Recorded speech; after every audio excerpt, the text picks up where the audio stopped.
This story is called The Salamanna Grapes, and you can find it in Italo Calvino's Italian Folktales. And it goes like this. There was once a king who had a very beautiful daughter, and she was of marriageable age. A neighbouring king had 3 grown sons, and they all fell in love with the princess.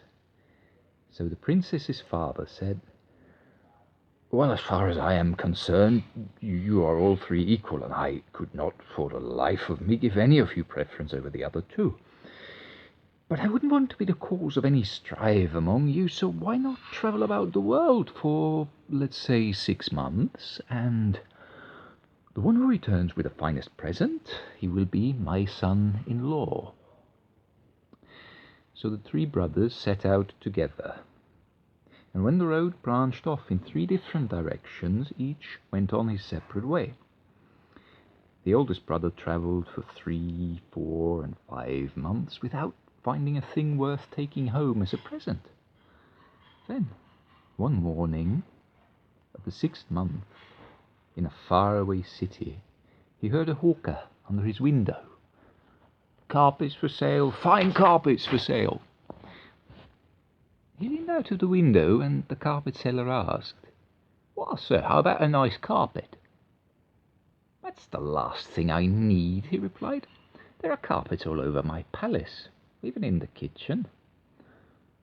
"But," insisted the carpet seller, "I'm sure you have no magic carpet like this one." "Well, what's so special about it?" "When you set foot on it, it takes you great distances through the air." The prince snapped his fingers. "Well, that's the perfect gift to take back. How much are you asking for it, my good man?"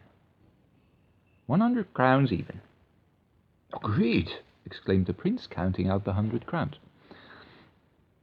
So as soon as he stepped onto it, the carpet went soaring through the air, over mountains and valleys, and landed at the inn where the brothers had agreed to meet at the end of the 6 months. The other 2, though, had not yet arrived. The middle brother also had travelled far and wide up to the last days without finding any suitable present. And then he met a peddler, crying, "Telescopes, perfect telescopes. How about a telescope, young man?" "What would I do with another telescope?" asked the prince. "My house is full of telescopes, and the very best, mind you." "I bet you've never seen a magic telescope like mine," said the telescope seller. "What's so special about them?" "With these telescopes, you can see 100 miles away, and through walls as well." The prince exclaimed, "Wonderful! How much are they?" 100 crowns apiece." "Here are 100 crowns. Give me a telescope." He took the telescope to the inn, found his big brother, and the 2 of them sat and waited for their little brother.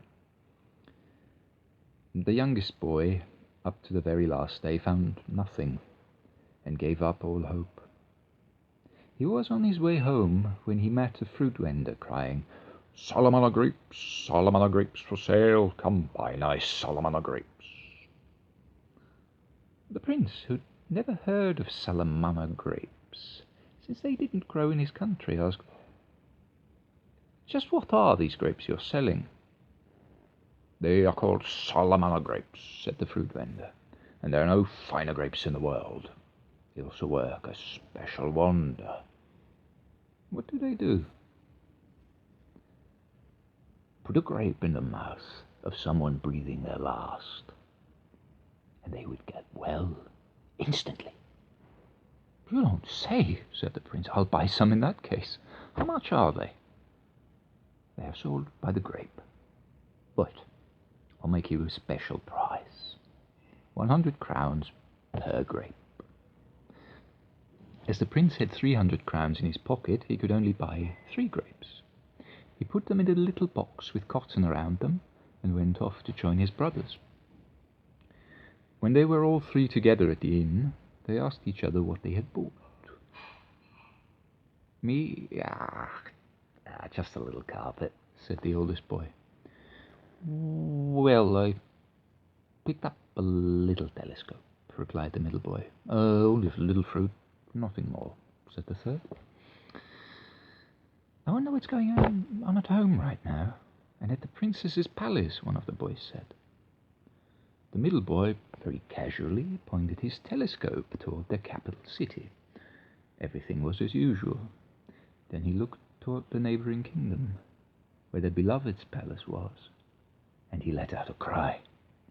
What's the matter? Asked the brothers. I see our beloved's palace, a stream of carriages, people weeping and tearing their hair, and inside I see a doctor and a priest at someone's bedside, yes, at the princess's bedside. She lies there still and pale as a dead girl. Quick, brothers, let's hurry to her before it's too late. She's dying. We'll never make it. That's more than 50 miles away. Don't worry, said the oldest brother. We'll get there in time. Quick, everybody step onto my carpet. The carpet flew straight to the princess's room, passed through the open window, and landed by the bed, where it lay like the most ordinary bedside rug, with the three brothers standing on it. The youngest brother had already taken the cotton from around the 3 Salamanna grapes, and he put one in the princess's pale mouth. She swallowed it, and immediately opened her eyes. Right away the prince put another grape into her mouth, which regained its color at once. He gave her the last grape, and she breathed and raised her arms. She was well. She sat up in bed and asked the maids to dress her in their most beautiful clothes. Everybody was rejoicing when, all of a sudden, the youngest brother said, So I'm the winner and the princess will be my bride. Without the Salamanna grapes, she'd be dead by now. Oh, brother, objected the middle boy. If I'd not had the telescope and told you the princess was dying, your grapes would have done no good. For that reason, I will marry the princess myself. I'm sorry, brother, put in the oldest boy.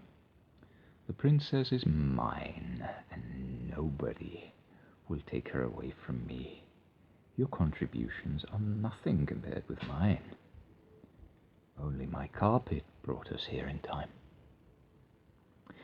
So the quarrel the king had wanted to avoid became ever more heated, and the king decided to put an end to it by marrying his daughter to a fourth suitor who had come to her empty-handed.